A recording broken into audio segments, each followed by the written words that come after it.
Yeah, hi. It's me Sundara Ramireddy from RCP Technologies. చాలామంది income అంటే ఎంత earnings చేస్తుంటే అంత ఖర్చు పెట్టేస్తూ ఉంటారండి. బట్ మనం ఈరోజు వచ్చే ఇన్కమ్ని ఈ ప్రైమ్ టైంలో వచ్చే ఇన్కమ్ని పర్మనెంట్గా జీవితకాలం వచ్చిద్దామనుకుంటాం, అలా రాకపోవచ్చు. అందుకని ఫ్యూచర్ కోసం మనం ఇప్పటి నుంచి కొంత అమౌంట్ ఇన్వెస్ట్ చేస్తూ ఉండాలి. అంటే మనం మనీ సంపాదించాలి, దాన్ని సేవ్ చేయాలి. ఆ సేవ్ చేసిన అమౌంట్ని ఫ్యూచర్ కోసం మంచి మంచి ఇన్వెస్ట్మెంట్ వెహికల్లో ఇన్వెస్ట్మెంట్ చేసుకోవడం ద్వారా వెల్త్ అక్యుములేట్ చేసుకోవచ్చు. ఓకే, సో తద్వారా ఏంటంటే లాంగ్ టర్మ్ పాయింట్ ఆఫ్లో మనం ఓల్డ్ ఏజ్లో టైంలో కూడా వెల్త్ అక్యుములేట్ అవుద్ది కాబట్టి మనం సేఫ్టీగా సెక్యూర్గా ఓల్డ్ ఏజ్లో మనం స్పెండ్ చేయొచ్చు అనమాట. అంటే ఇప్పుడు వచ్చే ఇన్కమ్ని పర్మనెంట్ ఇన్కమ్ లాగా మనం అనుకోకూడదు. ఓకే, మనం కనుక ఫేమస్ పర్సనాలిటీస్ కనుక చూసుకుంటే హాలీవుడ్ యాక్టర్స్ కావచ్చు, లేదా బాలీవుడ్, లేదా ఈవెన్ తెలుగు యాక్టర్స్ కూడా సావిత్రి కావచ్చు, లేకపోతే కాంతారావు కావచ్చు, వాళ్ళు ఒకప్పుడు టాప్ మోస్ట్ లీడింగ్ యాక్టర్స్ ఇండియాలో. అలాగే హిందీ మూవీస్లో మీరు చూసారంటే మీనా కుమారి కావచ్చు, లేదా విమి కావచ్చు, అచల్ కావచ్చు, చాలామంది లీడింగ్ యాక్టర్స్ వీళ్ళందరూ కూడా లాస్ట్ మూమెంట్లో ఓల్డ్ ఏజ్లో కనీసం కొంతమంది తినడానికి తిండి లేకుండా, కొంతమంది హాస్పిటల్ బిల్స్ కట్టలేని స్థితిలో వాళ్ళందరూ జీవితాన్ని గడిపేశారు.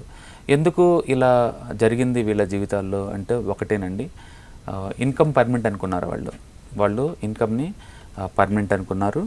అండ్ వాళ్ళు టూ మనీ ఛాన్సెస్ తీసుకున్నారు. వాళ్ళు లైఫ్లో టూ మనీ ఛాన్సెస్ తీసుకున్నారు. అండ్ కరెంట్ ఇన్కమ్ గ్రోత్ అనేది పర్మనెంట్గా ఉంటుందని వాళ్ళు స్ట్రాంగ్గా బిలీవ్ చేశారు. అండ్ కరెంట్ వచ్చే ఇన్కమ్ ఏదైతే ఉందో అది ఎప్పటికీ ఉంటుంది అని బిలీవ్ చేశారు. అండ్ వాళ్ళకి వచ్చే ఇన్కమ్తో పోల్చుకుంటే వాళ్ళు పెట్టే ఎక్స్పెండిచర్ చాలా ఎక్కువ ఉంది, దాన్ని వాళ్ళు కంట్రోల్ చేయలేపారు. And over confidence and poor risk management skills and సొసైటీలో మా స్టేటస్ ఇది అని చూపించడం కోసం ఎక్కువ ఖర్చు పెట్టారు. అండ్ దాచింది చాలా తక్కువ అండి. అండ్ ప్రాపర్గా ఇన్వెస్ట్మెంట్స్ అండ్ ఫైనాన్షియల్ ప్లానింగ్ ఏం లేదు. సో వీటన్నిటి ద్వారా వాళ్ళెవరు కూడా మనీని మిగిల్చుకోలేపారు. ఇంటర్నేషనల్ రేంజ్లో కనుక చూసినట్టయితే స్పోర్ట్స్ పర్సన్ పర్టికులర్గా మైక్ టైసన్ కావచ్చు, అండ్ బోరిస్ బేకర్ కావచ్చు టెన్నిస్ ప్లేయర్, అండ్ మరడోన్నా ఫుట్బాల్ మాంత్రికుడిగా పేరుండి ఆయన. ఇంత ఫేమస్ స్పోర్ట్స్ పర్సన్స్ కూడా వాళ్ళు ఓల్డ్ ఏజ్లో బ్యాంక్రప్ట్ అయిపోయారండి. ఎలాంటి మనీ చేయటం ఎన్ని సంపాదించలేకపోవడం వల్ల కాదు, poor investment strategies and poor management skills వల్ల.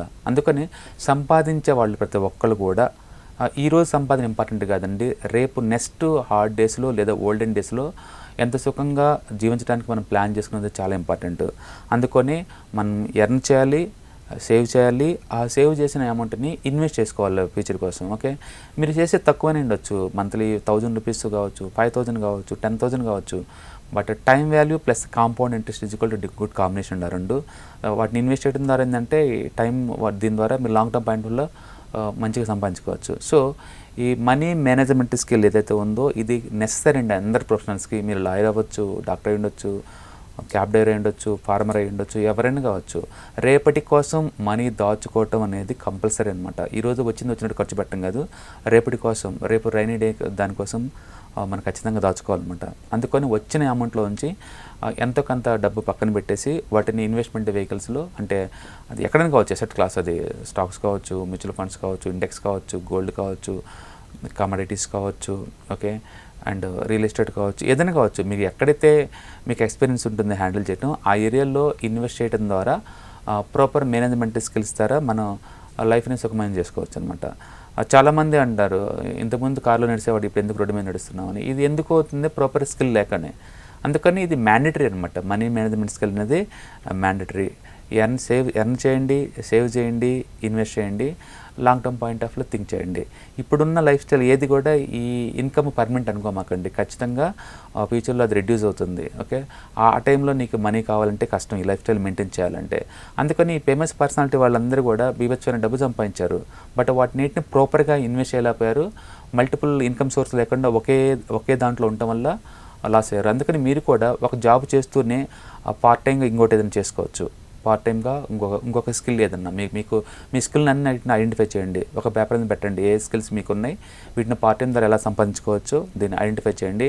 ఆ స్కిల్ ఇంప్రూవ్ చేయడం ద్వారా చేసుకోవచ్చు. ఫర్ ఎగ్జాంపుల్ స్టాక్ మార్కెట్ గురించి, నేను స్టాక్ మార్కెట్లో ఉన్నా కాబట్టి ఆ ఏరియాలో మీరు డివిడెండ్ ఇచ్చి కంపెనీలు ఇన్వెస్ట్ చేసుకోవచ్చు, లేదా ట్రేడింగ్ చేసుకోవచ్చు. బట్ ఏదైనా రిస్క్ ఉందంటే అవును రిస్క్ ఉంటుంది. మీరు డమ్మీ ట్రేడింగ్ చేసుకోవడం ద్వారా ప్రాపర్గా వచ్చేస్తే మీకు ఐడియా జనరేట్ అవుతుంది. మీరు బయట అదే నీకు ఒక డాన్సర్ అనుకోండి, పార్ట్ టైం మీద 4-5 స్కూల్స్ మాట్లాడుకొని ఈచ్ 1 hour అలా చేయొచ్చు. లేదా ఒక స్పోర్ట్స్ పర్సన్ దాన్ని 4-5 స్కూల్స్ మాట్లాడుకోవచ్చు.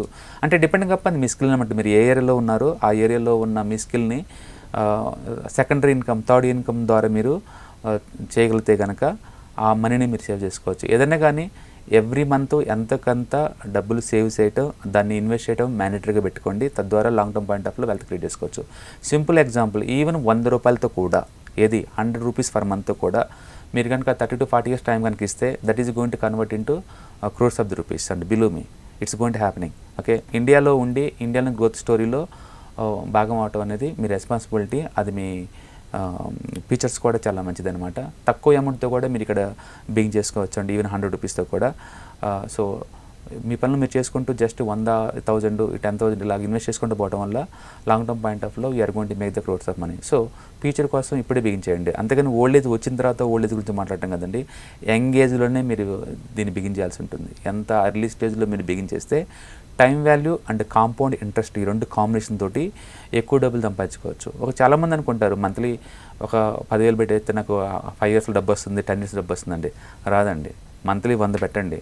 ఓకే, 40 years టైం ఇవ్వండి. ఏ మ్యూచువల్ ఫండ్లో ఇన్వెస్ట్ చేసినా మీకు 4-5 కోట్లు వస్తాయి. మీరు ఎస్ఐపి క్యాలిక్యులేట్ చూసుకోండి.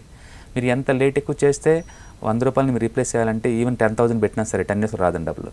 ఓకే, అందుకని compound interest and time value ఈ రెండింటిని మీరు వెహికల్స్లో వాడుకోవాలనుకుంటే మాత్రం అర్లీ స్టేజ్లో బిగించండి.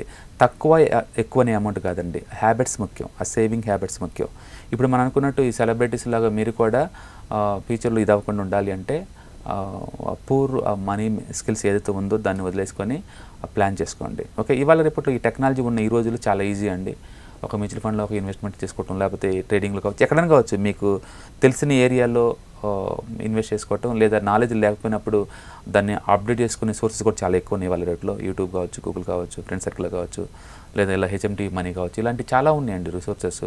ఇక్కడ నుంచి మీరు నాలెడ్జ్ ఇంప్రూవ్ చేసుకొని ప్రాపర్ గైడెన్స్ తీసుకుని మీరు ఇన్వెస్ట్ చేసుకోవచ్చు.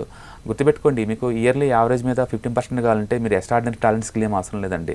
జస్ట్ ఇండెక్స్ ఫండ్లో పెట్టేసి మర్చిపోయినా సరే మీకు ఆటోమేటిక్గా వస్తుంది.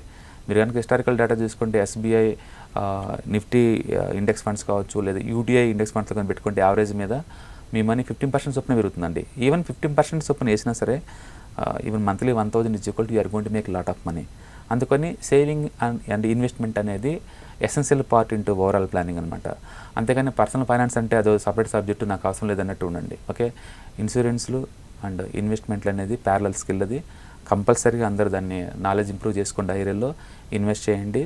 తద్వారా ఫ్యూచర్ లైఫ్ని ఫైనాన్స్ పెట్టడంతో హ్యాపీగా బతకండి. Okay, thank you.